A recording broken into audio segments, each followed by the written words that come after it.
Hi everybody, I'm Beebs Kelley. Welcome back to another fashion edition. Today we are ranking 10 random looks for the Grammys. If you've never played this game with us before, please play it with us this time. We rank 10 looks from worst to best of the bunch. Not necessarily best dressed of the night, but best of the bunch. And not necessarily worst dressed of the night, but worst of the bunch of 10. These are 10 random looks. I didn't pick them. I haven't seen them before. And once I place it in the ranking list, I cannot move it. So we hopefully don't get things too far out of whack, but oftentimes we end up with one that should be much, much, much closer to worst dressed than it gets by the end of this game. Be sure you're subscribed so you do not miss an upcoming fashion edition looking at more from the Grammys. Let's start with Taylor Swift. This cute red mini dress is expertly draped. Looks really, really nice on her, but I feel like these high heels are maybe a little bit too high. They're ever so slightly awkward because they're just such high heels. And it's creating a slight awkwardness, I feel like, to the upper thighs, hip area. It almost looks a little bit bulkier than it should. Something about it doesn't feel quite balanced to this look, but I like other elements of it. It's not the worst thing by any means, but something about it's just ever so slightly off. So I'm going to put it at 8 because she looks stunning and the dress itself is great, but it's just got a slight awkwardness to it. It's not her fault. I feel like it's just the proportions or the heels. Sabrina Carpenter is wearing a retro-inspired dress. This actually was inspired by an old film, which I think is cute because I think she was an actor before she became a singer, like when she was a child. So she obviously is a fan of film, like and fashion history pieces. She's been wearing a lot from past decades, like she wore Madonna's old dress. But this particular construction, while it's really cute and fun and interesting, and it's a great construction of a dress, it's a good design in a lot of ways in terms of creating a cute dress or a beautiful fashion moment. Art. It's good art, but it's not a great match for her body type. She is rather pear-shaped, so her widest point is her hips, her upper thighs. Since she is a little bit more pear-shaped, this particular dress just exaggerated those proportions. It added visual weight to the hip area, which is making her shoulder line and her chest area look all the more narrow and small and sort of almost out of proportion. So it wasn't a great marriage in terms of silhouette of the outfit with her body type and structure, but it is pretty and it is a fun piece for sure. And the Grammys often go a little bit more theatrical, a little bit more costumey sometimes. And so it's nice to see an artist take things in that costumey direction without it being too camp or too over the top or too intense to where it doesn't even look nice and doesn't look polished. This still looks polished. It's cohesive. Her hair and makeup match the vibe. Her jewelry matches the vibe. The dress is well done. All of those things are great. It just wasn't the perfect match for hers. So I think I'll put it at number 7 because the dress itself is fine and her look was a good attempt. It just wasn't the most flattering option. And again, I respect the fact that she went sort of costumey, sort of themed, but didn't take it to the extreme where it's like so costumey that you can't take it seriously on the red carpet. Because the Grammys are usually full of that, where it's almost impossible to do a fashion edition without it just devolving into pure chaos. Like Shayel Rone did. This is so ugly. Look at this. This is exactly what I'm talking about. Taking things so costumey that they're comical in a way that they just look silly. This isn't flattering. This isn't flattering to her. It's not pretty on its own.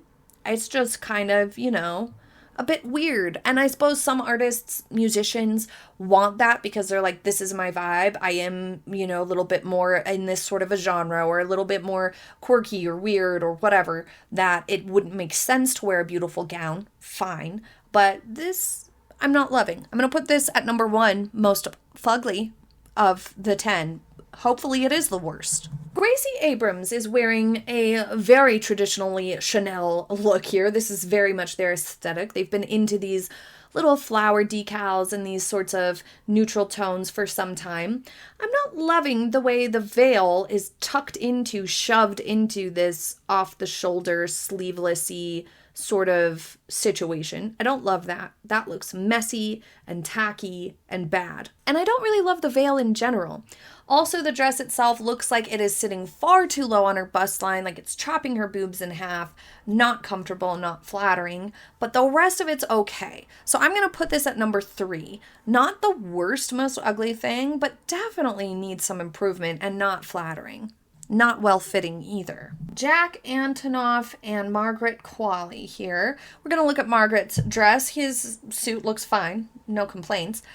This dress is okay. It's definitely a little bit loose fitting, it looks like. It looks like it's got quite a bit of room in it, but it could have been way, way worse. I feel like the color's washing her out just a tad, and apart from the ill-fittingness of it, it seems okay. It's just kind of blah. This is a little bit boring of an option, I suppose. I feel like this could have been elevated if she would have done an updo and some opera gloves. It would have given it more of like a theme and made it a moment. But, you know, this is okay. At least it's not terrible. I don't know if I should put this at 2 or 4. I'll put it at 4 just because we need to reserve a spot at the bottom in case there's something tragic coming up.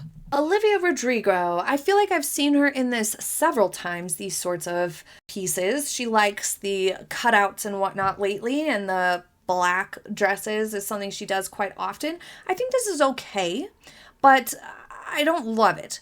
This is widening her waistline because black is always going to be slenderizing and slimming. It's going to make things look smaller. Because the black is coming towards the center of the torso, and then she has her bare skin along the sides, that visually looks bigger and brings it forward to our eye and makes it look wider than it is. So this actually took away from her figure and made her waistline look more square, more rectangular, less well defined. It made her waist look than it would have otherwise if it were inverse, where there was a lighter color down the center and then black panels on the sides. It would have looked like more flattering to her. It would have made it look like her waist was more well defined.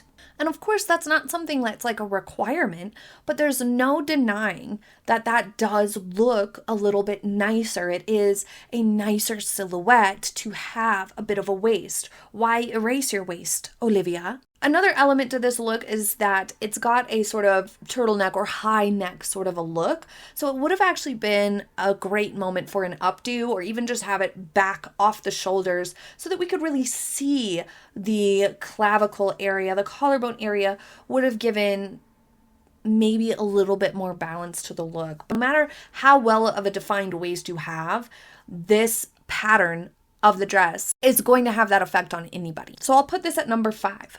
Cardi B in a beautifully sequined gold dress here with feathers all across the bottom. I quite like the fun and whimsy of this. This is the type of thing that I would expect to see on the Grammys red carpet. Something a little bit more theatrical and dramatic, but still looks beautiful on her. Like her hairstyle leans into it nicely and complements this look overall. The only thing I don't love about it is how it's off the shoulder on one side, because that looks unintentional. It looks like it's not supposed to be off the shoulder on that side, but I'm sure it is, but it looks not on purpose. Put it at number 9. I love the way she did her hair and makeup for this. I think it fits her beautifully. It's really, really fun. Those feathers across the bottom are very eye-catching, but they're not competing with the sequined portion of the dress at all, because the texture change and the silhouette of it actually creates great balance, and it's all in the same color scheme. So I think this is very successful. I just would have done something to make it look a little more intentionally off the shoulder on the one side there. That asymmetry could have been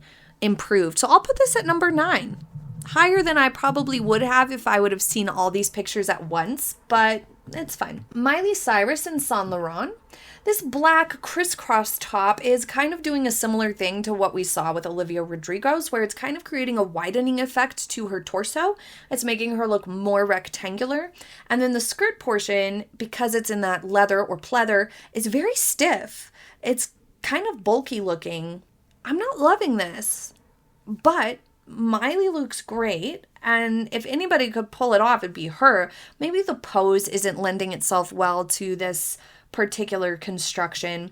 But that stiffness of the fabric, you really have to be careful about how you pose when you have something stiff like this. Kind of need to pose straight, but then it's just accentuating the rectangularness of it.